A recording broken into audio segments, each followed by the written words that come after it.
This video is rated TV 14. If you're under the age of 14 and you can't handle blood, sex, or profanities, I would not recommend watching this video. Thank you. Okay, so calling this game TV 14 is a stretch. The game we'll be discussing today is rated M, which means you need to be 17 to play.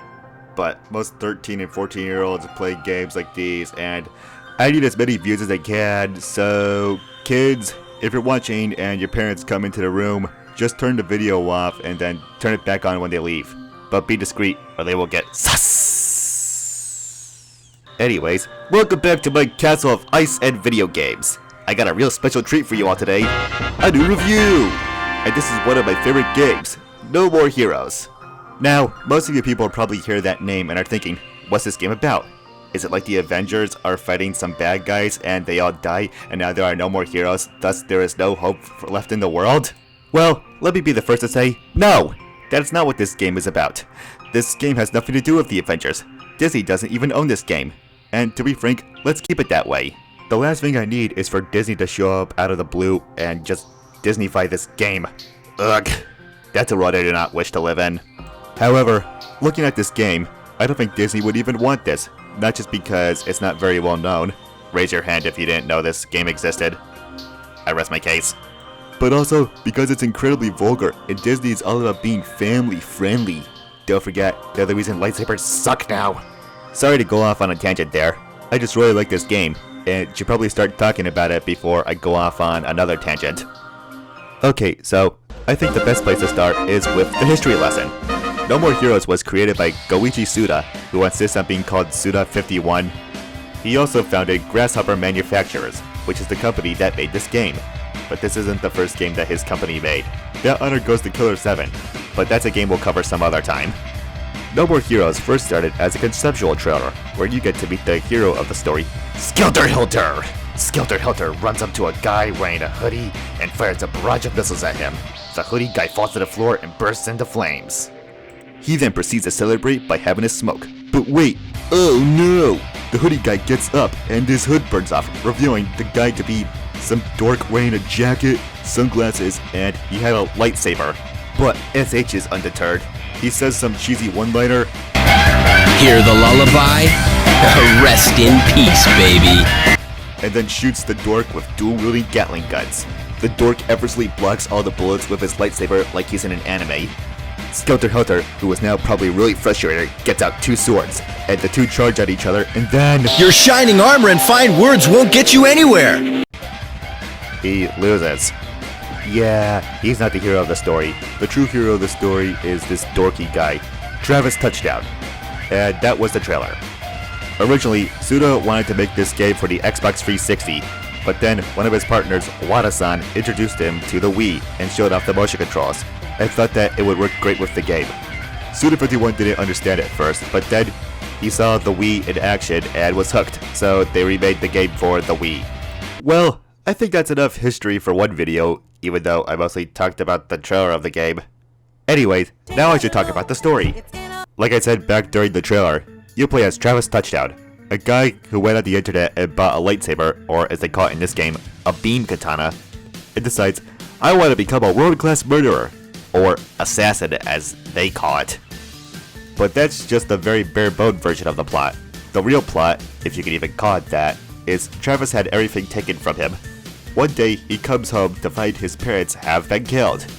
He then goes to a bar to drink his sorrows away when he runs into a lady named Sylvia, who says that she can get him his revenge if he enters the UAA, that stands for United Assassination Association, and become the #1 ranked assassin. And there is the basis for the plot, except revenge isn't the reason Travis goes through any of this. He doesn't even once mention his parents after the beginning of the game. The only reason he does this is that Sylvia promised that Travis can do her if he becomes the #1 ranked assassin. And thus, he begins his adventure to go and kill 10 other assassins. So, that's the plot of the game. There isn't much to this plot. You only hear this stuff at the beginning of the game, and you don't hear any more until the end of the game. But now, it's time to move on to the visuals. This game goes for a sort of out-there aesthetic. A Japanese game that takes place in a fictional city in California called Santa Destroy? Yeah, well, you see, Suda51 was inspired a lot by American cultures when he was creating this game. From the burger joints to the arcades, to the rental shops. This game came out in 2007, so rental shops were still a thing back then. However, when walking around Santa Destroy, I noticed how bare bones the place seems to be. There don't seem to be many people around the town. In fact, whenever you take up an odd job, you are always greeted by the same person who employs you. Also, I always see cops on the streets driving around Santa Destroy, but they never seem to try and arrest me. Maybe they know they can't even if they tried, but it just seems weird. Maybe in that city, murder is legal. But enough about that, let's talk about Travis himself. Travis was inspired by Johnny Knoxville from the hit MTV shows and movies Jackass. And to an extent, I feel like it works. Travis is constantly dropping one-liners and talking about sex and wanting to be the best. He is simultaneously the kind of person you always want to be around and also can't stand being around for more than 5 minutes. He seems cool, but then you take a bit of a deeper look at him and you come to realize Travis is a loser. He lives alone in a motel room, he jerks off to cute anime girls, he is constantly buying videos on how to pick up girls. Heck, his only friend is the guy that works at the rental shop. At a certain point you start to feel sorry for the guy. That is, until you realize that you are that guy and it just makes you feel even worse.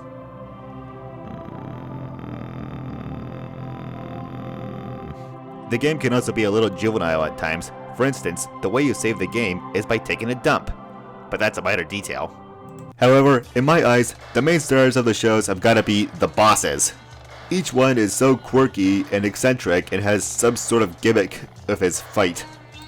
And their stories are so interesting, I wanted to know more about these characters, but almost all of them end up dying and you don't find out anything. Life of an assassin, I suppose. The places you fight are different every time too. Maybe you'll fight some goons in a mansion, and then you'll be killing some other goons on a subway as you ride to your destination. Or you'll be riding on your motorcycle running over baddies in a baseball stadium. The possibilities are endless. Well, now it's time for the part I'm sure you've all been waiting for, the gameplay. The game is split into two parts. The first part, you go and kill the next ranked assassin, which means you do these linear levels where you kill a bunch of baddies and then fight the assassin. It does the same thing that you see a lot of hack and slashes or 3D beat 'em ups do. You'll be walking, and then this thing shows up that just blocks your way, and the only way to make it go away is to kill all the enemies. It's the same thing in No More Heroes. You'll kill all the enemies, and then a prompt saying that you can go to the next area will appear, and then you can go to the next area. But keep your eyes peeled for any collectibles that might be in the area. I probably shouldn't go any further until I mention the controls of this game, something I didn't do in my previous review. This game was originally on the Wii, and you know what that means? Motion controls. However, the motion controls in this game aren't quite as intrusive in my eyes. Here's how the motion controls work.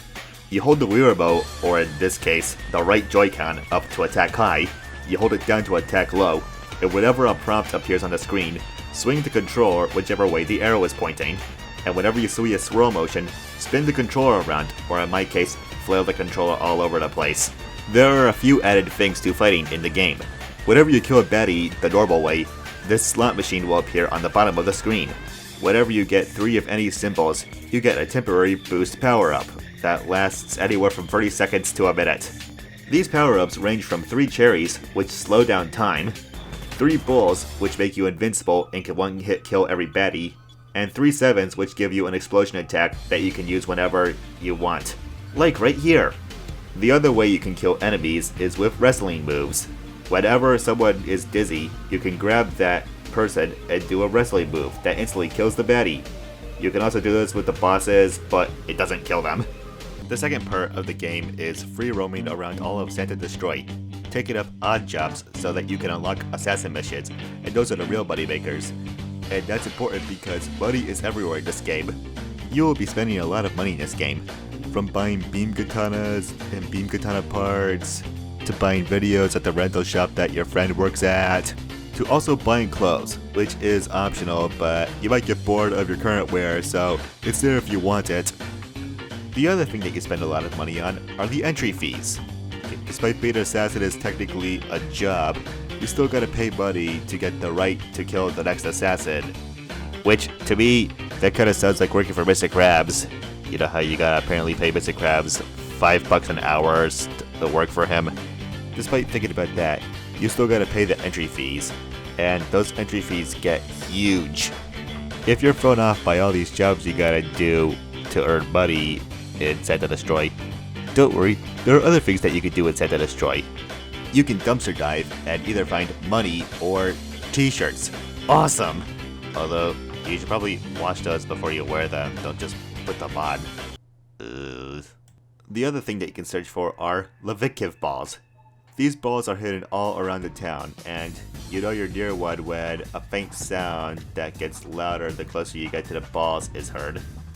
Every time you find 7 of them, take them to this guy who's at a bar.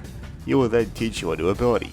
These abilities stem from having a minimap, having enemies appear on said minimap, the ability to run when you don't have your beam katana out, some new fight moves that I'm not really sure if I ever used them, but they're there if you want to experiment. The last thing you can look for is money and trading cards in the dirt ground. Whenever you are walking and the controller starts to rumble, press A and Travis will shove his beam katana into the dirt and you will find some money or trading cards. Works every time. Every time. Every time.